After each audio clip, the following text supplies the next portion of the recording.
नमस्कार दोस्तों, आप सभी को पता होगा आज प्रदोष है। बहुत ही अच्छा दिन है व्रत करने वालों के लिए। तो हम शुरू करते हैं। श्री गणेशाय नमः। ओम नमः शिवाय।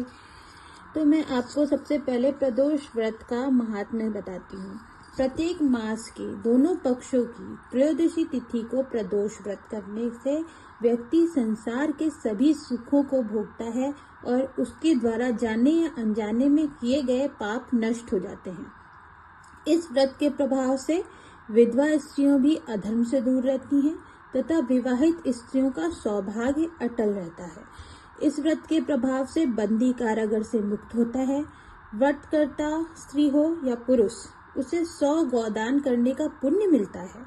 विधि विधान पूर्वक व्रत करने से सभी प्रकार के कष्टों का निवारण होता है और व्रतकर्ता सुख में जीवन व्यतीत करता है। तो दोस्तों, आज है शुक्रवार, तो मैं आपको बताने जा रही हूँ शुक्रवार प्रदोष व्रत क्यों किया जाता है और इसके क्या लाभ हैं। शुक्रवार प्रदोष व्रत करने से सौभाग्य व सुख समृद्धि की वृद्धि होती है। स्त्रियों को सौभाग्य वृद्धि हेतु यह व्रत अवश्य करना चाहिए। प्रदोष व्रत की विधि। प्रदोष व्रत करता स्त्री हो या पुरुष त्रयोदशी तिथि को ब्रह्म मुहूर्त में उठकर नित्य कर्मों से निवृत्त होकर स्नान आदि करे और श्रद्धा भक्ति से भगवान शिव का स्मरण पूजन करे। दिन में भोजन न करें, दिन भर शिव की भक्ति में निमग्न रहे। आप भक्तों, अगर आप मंदिर नहीं जा सकते तो भी आप घर पे YouTube या अधिक अन्य माध्यमों से भगवान शिव के भजन लगाइए, सुनिए और भगवान के भक्ति में मगन रहिए। संध्या के समय अर्थात दिन व रात्रि के संधि काल सूर्यास्त से 1 घंटे पूर्व में पुनः स्नान आदि नित्य कर्मों को करके श्वेत वस्त्र धारण करें। पूजन स्थल को जल से धोएं और गाय के गोबर से लीपकर भली प्रकार मंडप की सजावट करें तथा उसमें गणेश शिव पार्वती की प्रतिमा स्थापित कर विधिवत पूजन करें। तत्पश्चात 5 रंगों को मिलाकर कमल के पुष्प की आकृति बनाएं और कुश के आसन पर उत्तर पूर्व ईशान कोण की ओर मुंह करके भगवान शिव का पूजन करें। पूजन के बाद ओम नमः शिवाय मंत्र का उच्चारण करें। भगवान शिव को ऋतु फूल अर्पित करें। पूजन करते हुए सदा शिव पर जल चढ़ाते समय जल की धारा खंडित न हो, इसका विशेष ध्यान रखें। साथ ही शिव के मंत्र का निरंतर जाप भी होता रहे। मंत्र का जाप मन ही मन किया जाए तो विशेष प्रभाव उत्पन्न होता है और पूजन सफल होता है। ओम नमः शिवाय। तो दोस्तों, इसी के साथ हम आज शुक्रवार प्रदोष व्रत की कथा को आरंभ करते हैं। आप भी सुनिए, अपने जानने वालों को भी सुनाइए ताकि सभी को इस व्रत की महात्म्य का ज्ञान हो सके।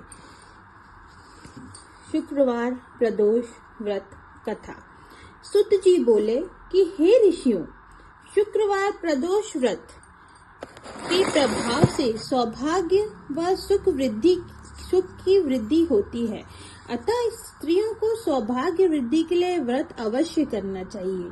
इससे सकल पदार्थों यानी कि धर्म, अर्थ, काम और मोक्ष की भी प्राप्ति होती है। इसकी पूजन विधि सोमवार प्रदोष व्रत के समान है तथा आहार में श्वेत वस्त्र व वस्त्र भी श्वेत होने चाहिए। अब आप लोग एक प्राचीन कथा का श्रवण करें। व्रत कथा प्राचीन काल की बात है कि किसी नगर में 3 मित्र रहते थे।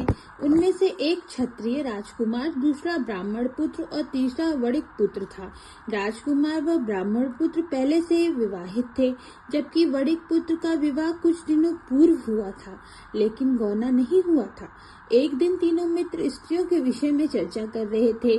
ब्राह्मण पुत्र ने स्त्रियों की प्रशंसा करते हुए कहा कि स्त्री रहित घर एक प्रकार से भूतों का डेरा होता। वणिक पुत्र ने ऐसा सुना तो उसने अपनी पत्नी को शीघ्र लाने का निर्णय किया। घर पहुंचकर उसने यह बात अपने माता पिता को बताई तो माता पिता ने उसे समझाते हुए कहा कि अभी शुक्र तारा डूबा हुआ है, ऐसे में बहू बेटियों को अपने घर से विदा करवा कर लाना शुभ नहीं होता। लेकिन वणिक पुत्र नहीं माना और अगले ही दिन ससुराल जा पहुंचा। ससुराल पक्ष के लोगों ने भी उसे बहुत समझाया, लेकिन वह अपनी जिद पर अड़ा रहा। अतः अंततः माता पिता को विवश होकर अपनी कन्या को विदा करना पड़ा।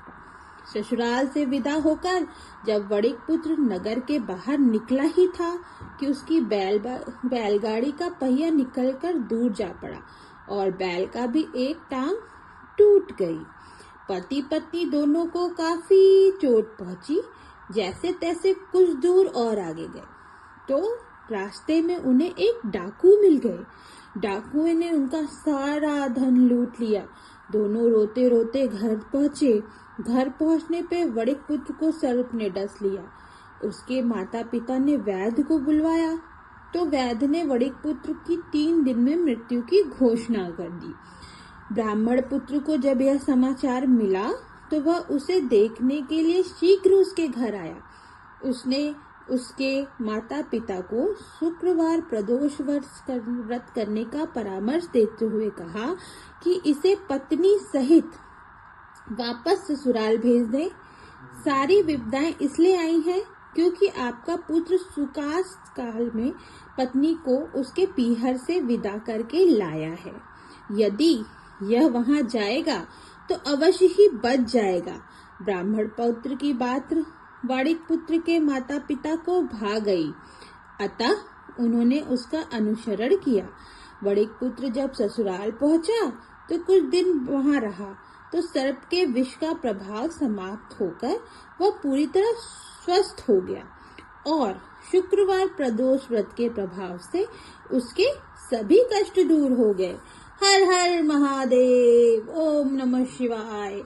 इसी के साथ भक्तजनों शुक्रवार प्रदोष व्रत कथा संपूर्ण होती है। आप सभी को प्रदोष व्रत की बहुत बहुत बधाइयाँ। इसी के साथ अब हम ओम नमः शिवाय का जाप करेंगे। ओम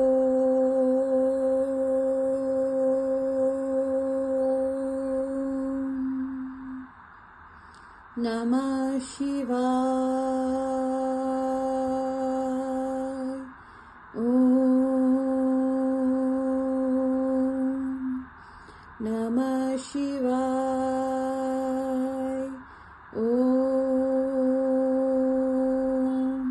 नमः शिवाय। ओम